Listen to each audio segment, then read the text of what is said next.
Welcome back. Isn't it good to see what's happening in the life of the church?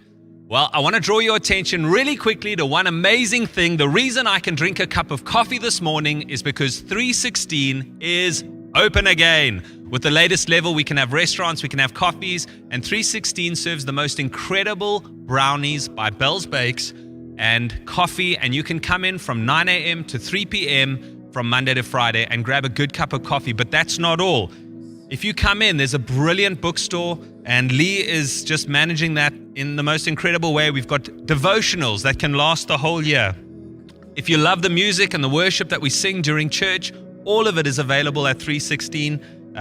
Kids stuff. There is so much children's stuff at 316 as well. This is a devotional, but there's Bibles and stories and music. Come and check it out. It makes brilliant gifts. And then, of course, there's planners. For those of you who like to plan and diarize and make notes, about lists, about notes, then this will be the best thing for you. This is a 2022 18-month planner.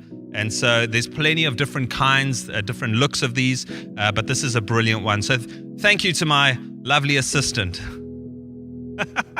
Perfect. Well, let's move on today. And we're halfway through an absolutely excellent sermon series about stewarding your finances or your resources God's way. It's called Beyond Blessed, and it's being preached to us by the senior pastor of Gateway Church, who's Robert Morris. And so week 1 was basically laying a really, really good foundation for the series about what it actually means to live beyond blessed. And we learned that God has chosen to channel His resources through us. And that's a brilliant thing to learn. His desire is that His children would be blessed so that they can be a blessing to others. That was week number 1. Part 2, which was obviously last Sunday, we learned that God is the owner. God is the owner of everything, and that includes everything we sometimes think we own. So that was an incredibly challenging message. And these messages, I think in general, can be quite challenging, quite stirring. But I encourage you, if you struggle with the idea of tithing or of giving the first to God, try it. If you're not so sure about all this, and maybe this is the way the church gets your money, try it. Try it and see.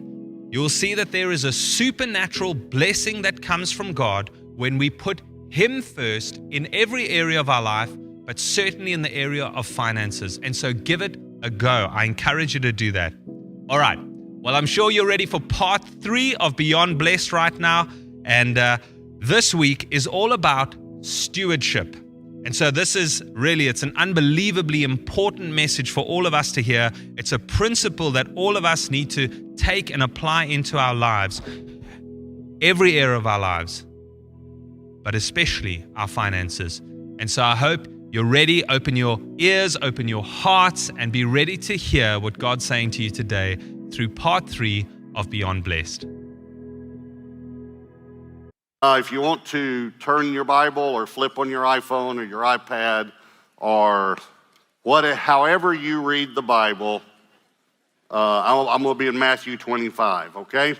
We're in a series called Beyond Blessed, and we've talked about living beyond blessed. We talked last weekend that I'm going to kind of begin to build on. Next week will be our last week. But I'm going to talk this weekend about good stewards.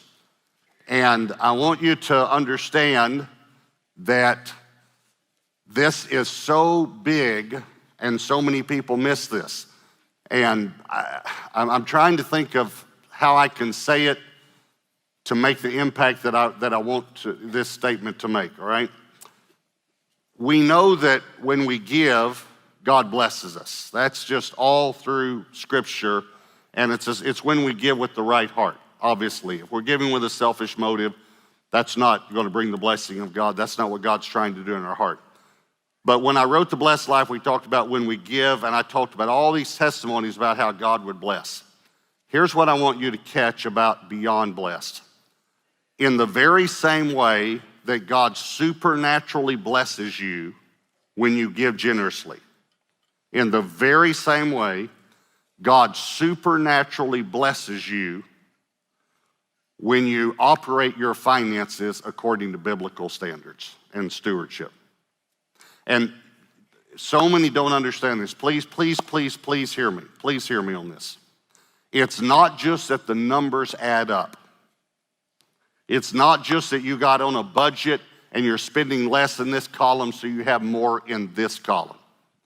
We have testimony after testimony after testimony here at Gateway Church of people who have gotten their finances in order and God has supernaturally blessed them.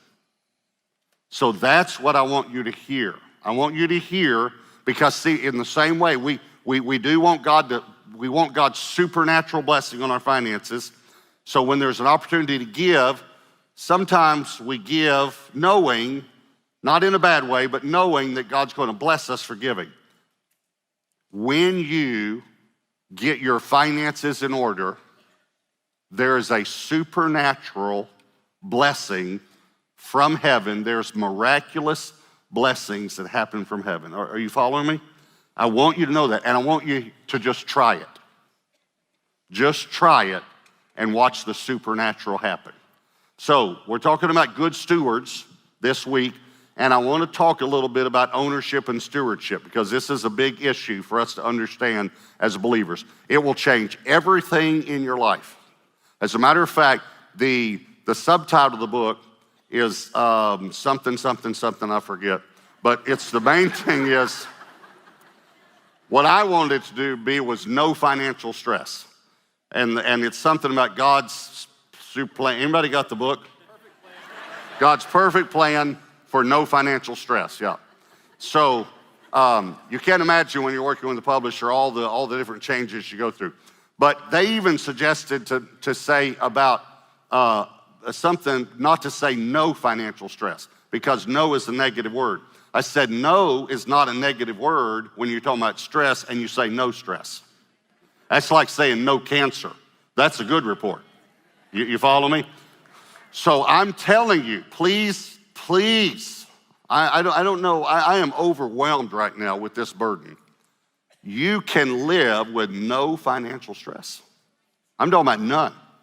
And it is one of the greatest places to live in the world, but it comes not from whether you have a lot of money in the bank or not, it comes whether in your heart you're the owner or the steward. Because listen, it's like renting. Think about this, okay? If you're the renter, when stuff breaks, you just call the landlord. And think about that term even. The landlord.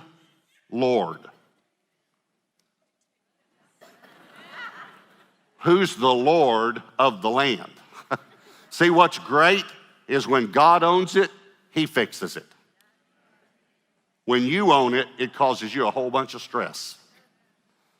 So okay, all right, so let me give you another example before I get into scripture here. We're gonna get into scripture in a moment, okay?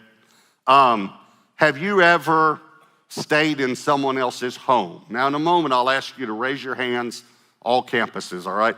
Maybe you went and visited some family, or maybe you house sat for someone while they were out of town, or maybe someone let you borrow their vacation home, or a condo, a vacation condo, or a timeshare or something. But have you ever, I want every campus, if you've done this, have you ever stayed in someone else's home? The reason I'm asking is I want to know if I'm the only moocher here, okay? Have you ever, let me see your hands. Have you ever stayed in someone else's home? Okay, all right. So I remember the first time some friends of ours let us use their vacation home.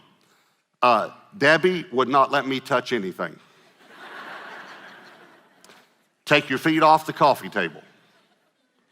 Don't lie down on the couch. Sit on the couch. Sit upright. Don't lie down on the couch. And then I said, well, I want to take a nap. So I said, I'm going to go to the bedroom. She said, I already made up the bed. I had to sleep on the floor. It's because she kept reminding me in a right way, this is not our house. We don't own this house. As a matter of fact, we have lots of people who have made vacation homes available to us, friends and things, and we don't do that anymore because of here's what I found out. Because my wife will spend the last 48 to 72 hours cleaning it from top to bottom. Is that right? Because some of you are saying, why don't you help? That's a whole nother, come to the XO conference and that'll, maybe I should go to the XO conference. Okay, so, all right, let's not even talk about that, all right? Let's just forget about that, but I'm preparing sermons, that's probably why. So, okay, all right, now.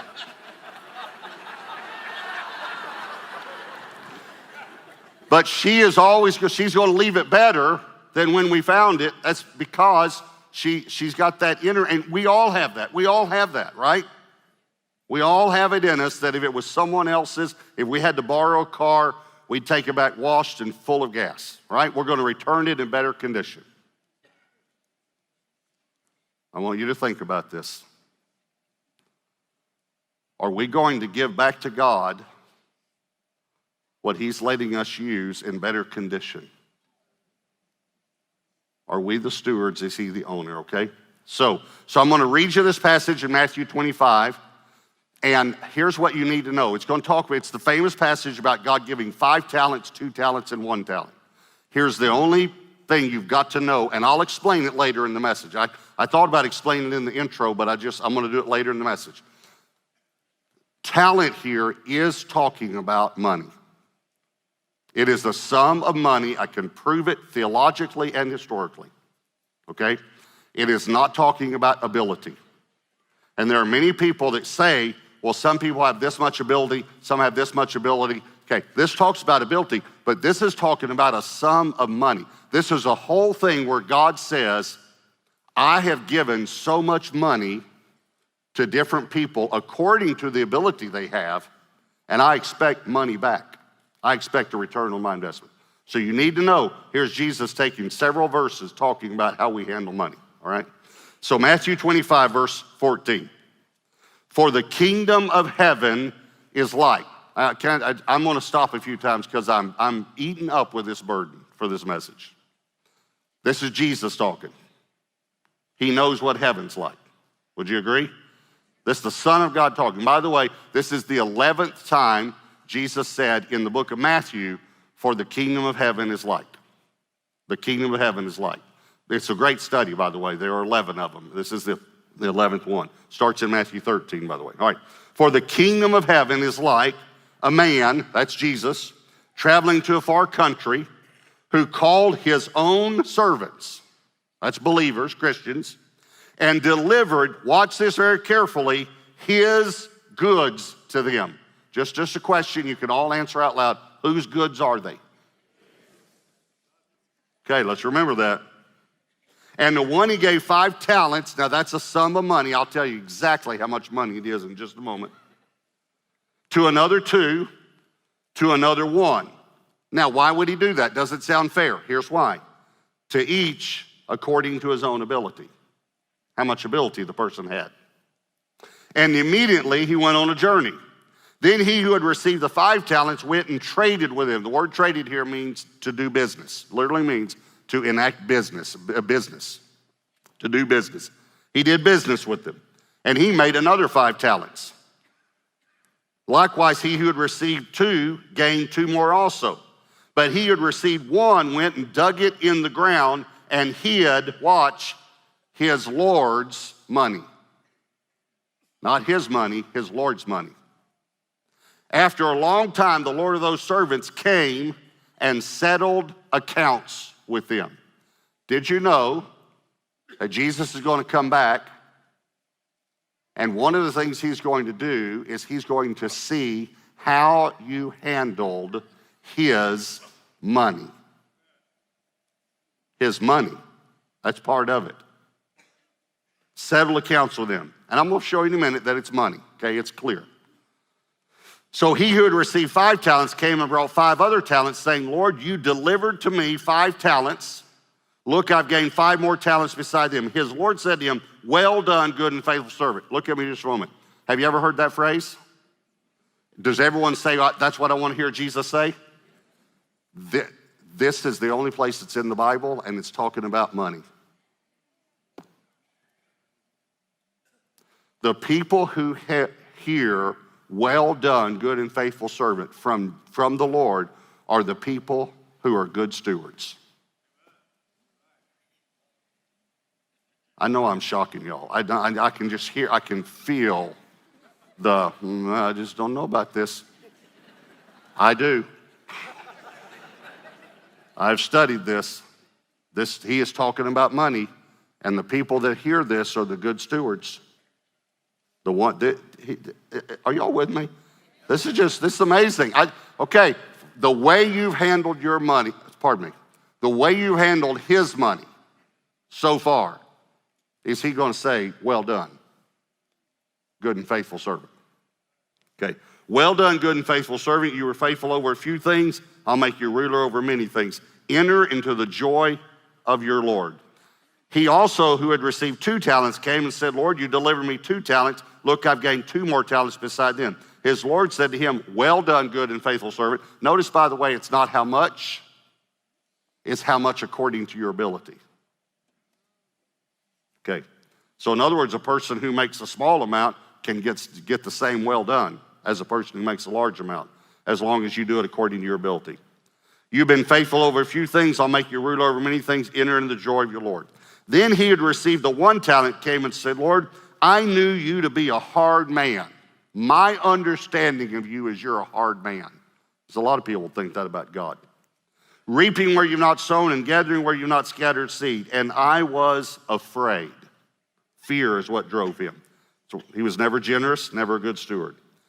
And I went and hid your talent. Remember, a talent is a sum of money in the ground.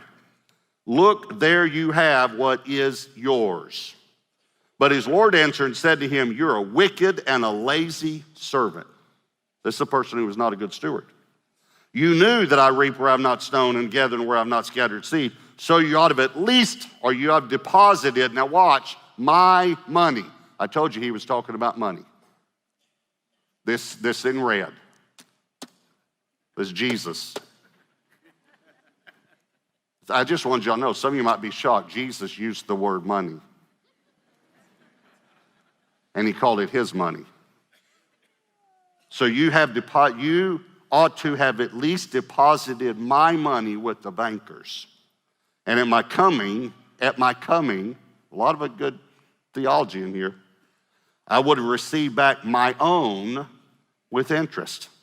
So take the talent from him and give it to him who has 10 talents, the guy who will do something with it. For to everyone who has, more will be given, he will have abundance. But from him, I lost my place.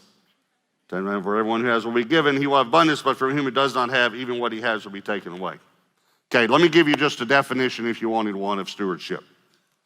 This is my own definition. I didn't find this in the dictionary, so there's probably a better one, but it's the management of the property of another. The management of the property of another, all right? So 3 points. One is going to build on last week. Here's number 1. I am not the owner. I am not the owner. Last week I read Psalm 24, the earth is the Lord's, fullness thereof, and all the people who dwell in it. Also read Psalm 50 where he said, I own the cattle on 1,000 hills, I own the hills also. And I want to just go back to one there. Verse 12 of Psalm 50, if I were hungry, I would not tell you, for the world is mine. Okay, I just like that because of this. Here's what I think he's saying. If I were hungry, I'd eat one of my cows. Even if they're on your land, they're my cows.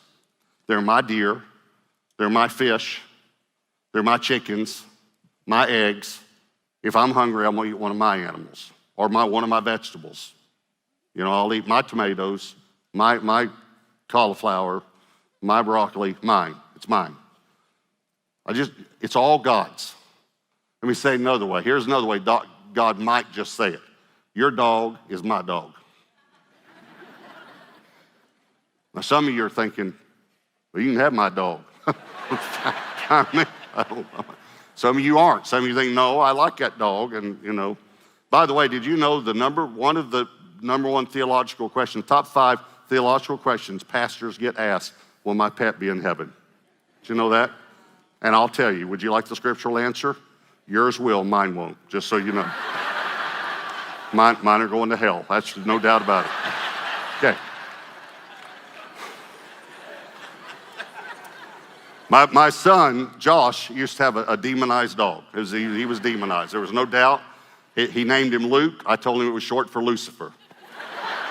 I told him, I said, your dog needs a priest, a cross, and some holy water. That's what you need. Okay, so.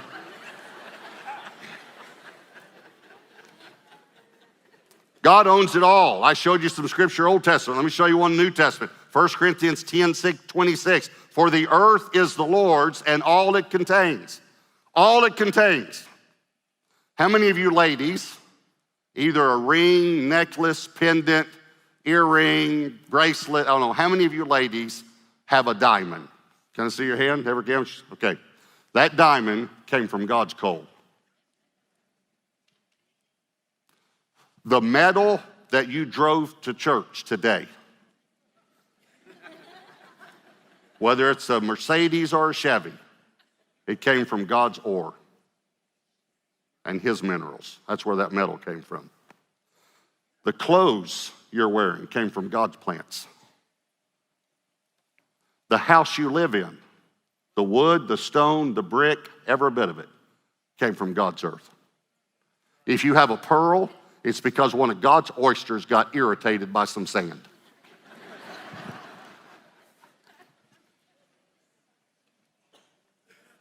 Can you imagine us saying that anything belongs to us and how God would feel? By the way, the paper that your money is printed on came from God's trees. He owns every one of them. God's the owner. You know what I think we have?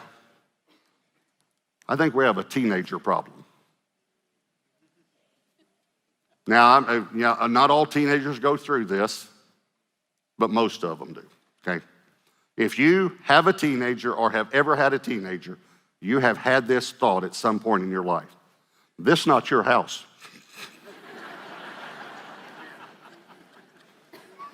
Haven't you? This is not your house, young man. You're on loan. You're leaving pretty soon. And it's just your mother and I, and we're not going to be crying either. We're having a party. We liked it when it was just us, and we're going to be happy when it's just us again. But what's the problem with a teenager? We talked about this. Childhood, adolescence, adulthood. You got a person that has not transitioned to adulthood yet. How many teenagers does God have? All of us. Do you know the transition when you go from being childhood, adolescence to adulthood in the kingdom? I'm going to tell you exactly what it is. When you learn to be a good steward and when you realize it's not yours, it's his. Otherwise, you're still a teenager and you think that even though you're living in his house, it's your house. Are y'all following me? It's God's. It's God. God owns it all. By the way, it says after a long time, the owner came back and settled accounts. I just want to remind all of you, the owner's coming back. And he's going to settle accounts. So number one, I'm not the owner. Here's number two. I am a steward. I am a steward. Do you realize God started the whole thing with stewardship? Adam and Eve. He said, y'all can live here and you can tend it. You can work this garden. But that tree right there, you cannot eat that from that tree right there. You know what he was trying to say? Every time you walk by that tree, I want you to remember who the owner is. I'm the owner. Do you know, in essence, what Satan told them? Remember, he said, he doesn't want you to eat because you'll be like him. Here's what he would said. You'll be an owner then. You won't be the steward anymore. You'll get to be the owner. God said, no, you don't even get to live here anymore. If you don't understand that I'm the owner. It all started with stewardship. By the way, do you know this is why evolutionists hate creationism? Because if there's an owner, that means he owns them too. And he does. There is an owner. He owns the world and everybody. Okay, so let me tell you about a talent. A talent is a sum of money. I'll tell you, and I'll have to break it down for you. It is 10,000 denarii, okay? A denarius is a day's wage. Denarius is singular, denarii is plural. It'd be like octopus and octopi, okay? So if you went snorkeling and saw two, you wouldn't say I saw two octopuses, you'd say I saw two octopi. Just helping you, okay? So you didn't make two denarius, you made two denarii. So a denarii, denarius, denarii. Okay, now 300 denarii is a year's wage. You work about 300 days with Sabbaths, holidays, and festivals. So remember, she poured the ointment on his feet, and Judas said, why wasn't this sold for 300 denarii? A year's wage is what that perfume cost. 10,000 denarii, which is a talent of silver, is a lifetime. It's actually 33 1/3 years. By the way, that's how long Jesus lived. 33 1/3 years. A boy started working with his father when he was 12. He actually entered adolescence, but he actually became a laborer at 17, and in Jesus' day, retirement was age 50. Part of the reason was lifespan was 55 to 65. Lifespan has increased. By the way, think about this. Lifespan, Methuselah's 969 years, and it's been going down because of sin. Jesus came in the world, and it's been going back up. And it's because God has given wisdom to doctors and medical people now, and life has been extended, actually, because life came in the world. But in Jesus' day, you worked 33 1/3 years, in essence, from 17 until you were 50, and then you retired. So when people referred to 10,000 denarii, or 1 talent of silver, that's a lifetime wage, average wage, okay? So this one, the one that got one, don't feel sorry for him. He got a whole lifetime wage. He didn't have to work the rest of his life. And then someone got 2. Some people make twice what an annual salary be. One guy got 5, that's 5 times as much. Now that's a talent of silver. By the way, a talent of gold is 10 times. So there's some people that make 50 times what an average person makes. They're called athletes. Okay, let's go on.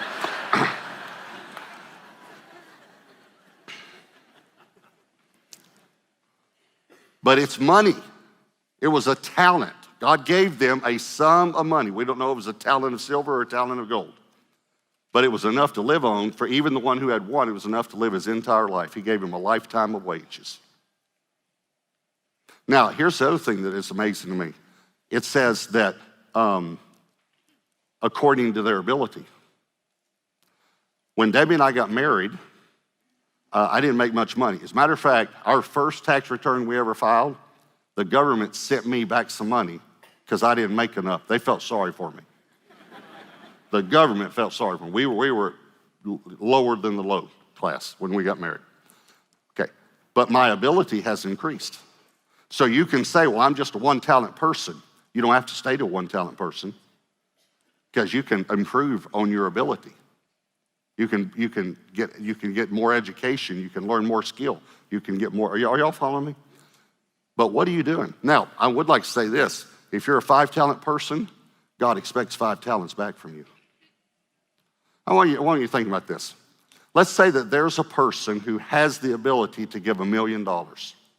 Has the ability to give $1 million, but he gives 500,000. There's another person who only has the ability to give $50,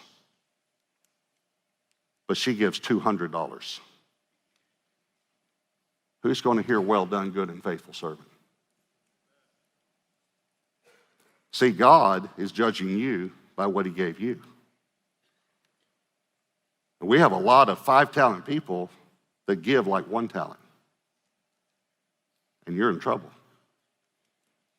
Because God is watching you. He's going to come settle accounts one day. I'm a steward. That's all I am, is a steward. Let me give you one other definition I wrote about stewardship. Stewardship is to protect and expand the resources of another. Notice he wanted his resources expanded. He said you could have at least put it in the bank because it would have been protected and expanded. Protected and expanded. That's what he wanted. And the guy didn't even put it in the bank. God is expecting you to protect it and expand it. He's expecting that. Let me say something else. Maybe you've never, ever thought about this. I hope you never forget this statement right here. You are God's bank. God has deposited it says his Lord's money. He has deposited his money in you, and he is expecting you to protect it and expand it. He's expecting you to be a good steward. I told you last weekend how with Ethan and Elaine, Ethan was a tither, and I checked tithing records. By the way, he got the prize, see, because he was a tither. But there was another boy, way before she ever married Ethan, and he wanted to date Elaine, and she said to him, "Do you tithe?" And he said, "Well, why are you asking?"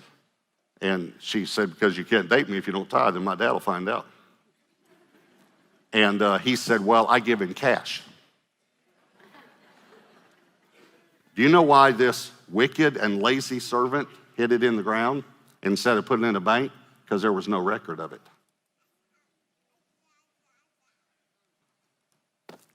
So she comes to me and says, I said, "Does he tithe?" She said, "Well, he says he gives in cash." I said, "He's either a poor steward or a liar. And you cannot date him. Because he doesn't want a record. He don't want anybody to know what he gives." See, I just want you to know, remember the master's keeping records. So no matter what you do, he knows exactly what you made last year, and he knows exactly what you gave last year. And he's keeping records. So, which brings me to my third point. Am I a good steward? I mean, I am a steward. By the way, you're a steward because you don't own anything. You don't own anything. God owns it all. So you are a steward. So the question is, are you a good steward? Luke 12, verse 16, Jesus spoke a parable to them saying, "The ground of a certain rich man yielded plentifully. And he thought within himself, saying, 'What shall I do since I have no room to store?'" Watch very carefully because it's very important. "My crops." Notice he thought everything was his. "So he said, I will do this. I will pull down my barns and build greater, and there I will store all my crops and my goods." See, he was thinking like an owner, not a steward. "And I will say to my soul, so you have many goods laid up for many years. Take your ease, eat, drink, and be merry." But God said to him, "You're a fool. This night your soul will be required of you. Then whose will those things be which you have provided? So is he who lays up treasure for himself and is not rich toward God." Okay. He did not get reprimanded for making a lot of money. That wasn't the problem. He didn't get reprimanded for building bigger barns. He didn't get reprimanded for storing it even. He got reprimanded for living for himself and not for the kingdom and not for others. That's what he got reprimanded for. You need to know that being a good steward is that I'm a steward of everything God's given me to be able to be a blessing when God wants me to be a blessing to someone. I'm stewarding it because I am the steward. I'm not the owner. Now remember I told you that God blesses us supernaturally when we learn stewardship principles. So my son James left business and came on staff first in our stewardship department, and then began to run the stewardship department, then began to run 4 departments, and now I don't know what he runs, but he's been promoted because he's a good steward, but I've never promoted. I'm not the one that promotes him. He's earned every promotion he's gotten. But when he was one of our stewardship pastors, one of our widows came and said, "I need some help managing my finances." By the way, that's what we do. We help people. We would love to help you. We'd love to help you, okay? So she came and said, I need some help. She was over $10,000 in debt. She was tithing. She was giving $5 a month to Heart for the Kingdom, but she had about $3 to $5 a day left over for food. And she was going in the hole every month. So James began to teach her, and she even said that when I first came, I came just to get my finances straightened out. I just need to get them straightened out. But as James began to teach me, I realized, you know what? I want to be a good steward.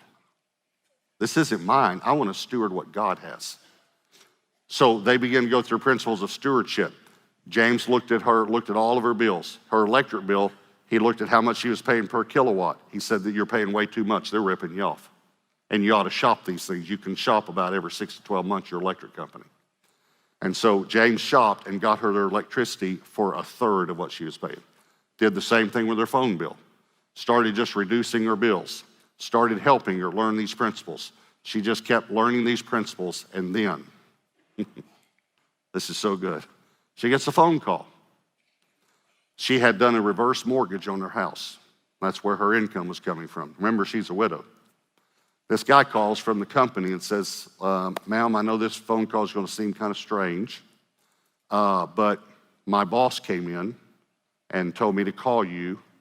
He did a reevaluation of your house, and we're going to send you some more money. She told James about it, James, my son, and he thought, you know, this could be a scam, so I'm going to check it out. So he calls this guy with his business background. He starts checking it out. Finally, the guy finds out he's a pastor from the church, and he says to him, okay, let me just tell you, I've been working here for years. This has never happened before. But God spoke to my boss and told me to call, and they gave her thousands of dollars just like that. And James checked it out to make sure it's right. Then she wrote this email. I just want to read you a little excerpt from it. She said, James, I just wanted to drop you a line and let you know how things are going. Number one, I'm completely debt-free now. She was $10,000 in debt. Number two, all my taxes for this year are paid, and I'm already saving for my taxes for next year. Number three, my maintenance funds are growing for my home and for my car. Number four, my savings are growing. Number five, I'm still fine-tuning my budget, but it's going extremely well. Number six, I got the oil change the other day and paid cash, which was the first time in a long time. Number seven, I now have $1,500 in an emergency fund. Number eight, I have over $5,000 in savings. Number nine, I have $10,000 in the bank for my funeral expenses. And number 10, as a result of taking the financial planning class offered by Gateway, they're drawing up a new will for me. This is being done for me by Gateway at no charge to me.